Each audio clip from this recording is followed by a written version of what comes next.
Anak murid saya launch. Alhamdulillah saya sangat happy dengan beliau. Nak launch buku saja dia punya launching dia mantap sangat. Banyak gila artis, influencer-influencer datang. Semua ni adalah strategi brand untuk nak launch satu benda supaya orang nampak lebih trust dan mudah nak convert. Dan cuba tengok apa yang dia katakan sebelum jumpa dengan saya pun result dia pun dah padu. Dan saya tak jumpa dia lagi. Saya korek.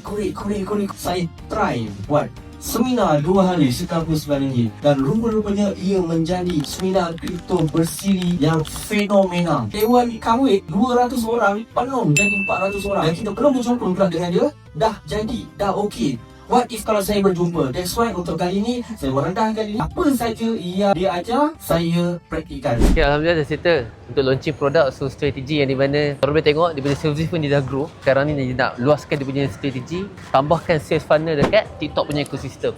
So insyaAllah lepas ni korang akan tengok dia punya buku dia akan laju. So kalau korang nak join one-on-one circle bersama dengan saya, baca kat bawah.